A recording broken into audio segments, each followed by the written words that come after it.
Ladies and gentlemen, good evening.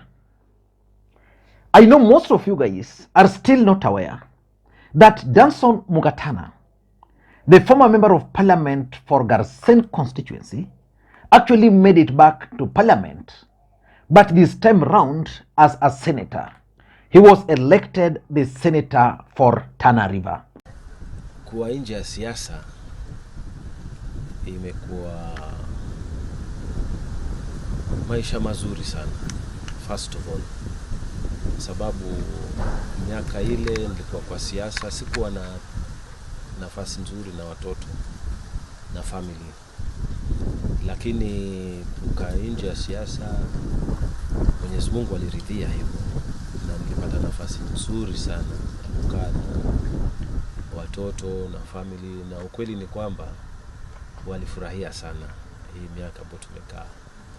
Ya pili, tumekuwa katika kazi. Mara ya kwanza nilitoka nikaingia Kenya Ports Authority, kazi ya kiserikali. Alafu nikalipomaliza ile term kidogo tulikuwa nayo pale, nikaenda kufanya kazi ya sheria, karudi kotini. Uzuri wa kazi yetu sisi huwa hatungojei kuandikwa kazi, tayari uko na kazi, ukiwa na license yako uko sawa sawa. Alafu so nilisimama ugavana, sikufanikiwa, kwa hivyo nilikuwa siasani. Alafu tena nikasimama ugavana the next round, ambao sikufanikiwa, lakini nilipomaliza hapo pia nilirudi kotini kufanya kazi zangu tu za wakili. And Danson Mungatanga becomes now the first UDA leader to actually challenge William Ruto's nominations of the cabinet secretaries. I want us to look at why Danson Mungatanga is actually very bitter and very angry by the fact that William Ruto never considered anybody from Tana River. Listen in to Mungatanga very briefly before we proceed. Sisi watu wa Tana River kupitia senator wao, kwa niaba yao tunasema tumesikia kurukwa katika hii baraza la mawaziri ambalo wameunda juzi. Ndivyo ama sivyo? Ndivyo ama sivyo? Tumetoa percentage ya pili, na Rais William Ruto asikize. Hatuna ubaya, lakini imekuwa Kilifi wanapata maendeleo na wamepata hawa jirani zetu tunawaombea na wapate zaidi. Na walipata speaker wa Senate, walipata waziri, na tunamshukuru rais kwa kuwapa. Lakini akitoka hapo alipiga high jump akaenda mpaka huku Garissa. Jameni, hakutuona hapa katikati. Hakutuona hapa katikati. That's Danson Mungatanga. Why is he not happy with the appointments which William Ruto made? I want to be a bit brief, but straight to the point. The first reason why Danson Mungatanga is not happy is the coastal politics. If you look at William Ruto's appointments, there's a way they favor Kilifi. In Kilifi County, the former governor for Kilifi, Amason Jaffa Kingi, was elected as the Speaker of the Senate. That's significant because as the Speaker of the Senate and coming from coast, there is no way Danson Mungatanga would complain. Actually, Danson Mungatanga voted for him. Mr. Speaker, I want to join my other colleagues who have expressed their congratulations to you. From Tana River County, where we are also neighbors with where you come from in Kilifi County, we want to give our congratulations to you. Mr. Speaker, quickly I want to speak to two issues. We celebrate you that you are from the coast, and previous speakers have said you are the best choice So it's not just about regional balance, but what the Senate is saying is that there are competent people from those far-off areas, from those areas that hitherto were not recognized. Mr. Speaker, you've made history on behalf of all of us, and we believe the country is watching the new dawn that Kenya Kwanza is bringing to this nation. Then, in Kilifi again, Aisha Jumwa has been nominated as a cabinet secretary by William Samoei Arap Ruto. And it doesn't end there. You go further, Owen Baya has been nominated as the deputy whip of the National Assembly.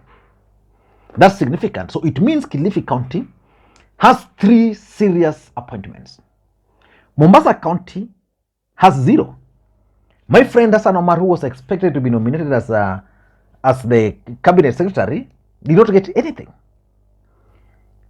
Kwale has someone in the name of Salim Vuria, a cabinet secretary, and Tana River, nothing. And that's why Mungatanga is complaining. So basically it's about the coastal politics. So there's a feeling that William Ruto prefers Kilifi to other coastal regions, despite the fact that in Kilifi, William Ruto did not perform well as was expected. So that's number 1. Number 2, I think Danson Mungatanga is also telling William Samoei Arap Ruto politely that there are other people who are qualified than Aisha Jumwa, especially from Tana River. Remember, many Kenyans are questioning why William Ruto nominated Aisha Jumwa. But for me, I think she was nominated because of her loyalty.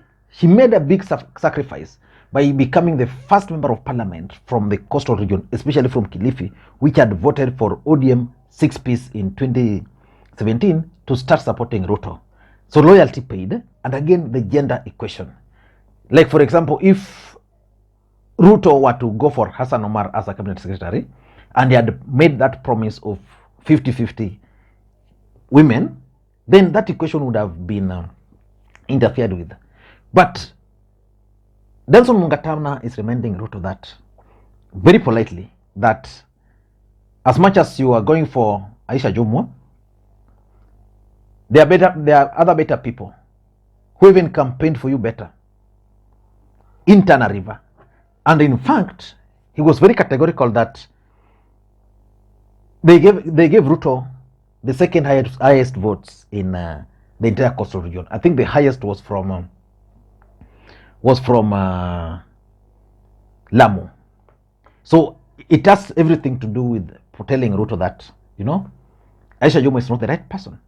Just that he didn't mention Aisha by name. And why am I saying Aisha? He didn't complain when Owen Baya was nominated. He didn't complain when Kingi was nominated. Why complain when Aisha is nominated? So that's number 2. Number 3, I also tend to think that is talking of kind of politics of betrayal. And in the terms of that, William Ruto made some certain promises to some people from Tana River who actually ended up campaigning for him. And those people are not yet rewarded. So it's basically reminding Ruto that as much as the country is big, as much as there are people you rewarded from the other side, please remember that Tana River is also waiting. And I also tend to think number 4 is that the expectation. You know, when you go for an election, the electorates expect a lot. Considering the fact that Tana River, if you look at even the 2013, 2017, they kind of voted for Jubilee, even if the percentage was not higher than those of ODM. But this time around, they had high expectations that Ruto was going to elevate one of them. And probably they have a name. What I know in politics is that because William Ruto entered into some charter, some agreements with almost all counties, there were some things which he made, there were promises which he made to specific individuals from Tana River.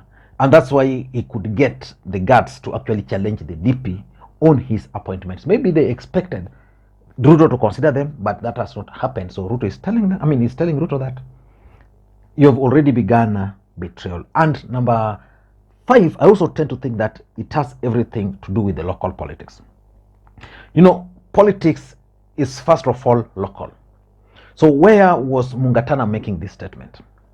Mungatana was making this statement right in Tana River, and not just Tana River, in Garsen constituency, where he served as a member of parliament. I've gone through the IBC data, and in Garsen, I think Raila Odinga got 17,000. Ruto kind of also got around 17,000. Ruto was slightly higher. So that's why he chose Garsen. And probably for him to be selected or to be elected as a senator, maybe there was some agreements, local agreements there. So the statement he was delivering was actually meant for local audience. And lastly, I also tend to think that he's just making those statements as a strategy to make a name for himself, so that people will talk about him.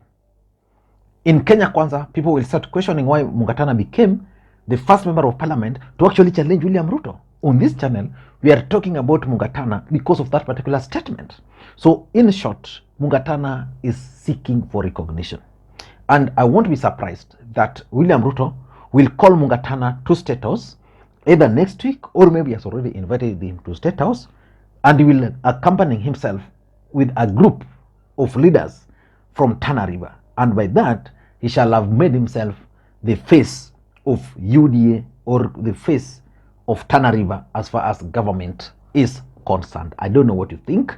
That's my take. In case you're watching the channel for the first time, please take a second or two, click that subscribe button, so that next time we produce a video like this, YouTube will automatically notify you. And to the subscribers, I want to continue thanking you guys for your continued support, because without that support, this channel cannot be where it is. Thank you guys, and please, may you have a good day. Bye bye.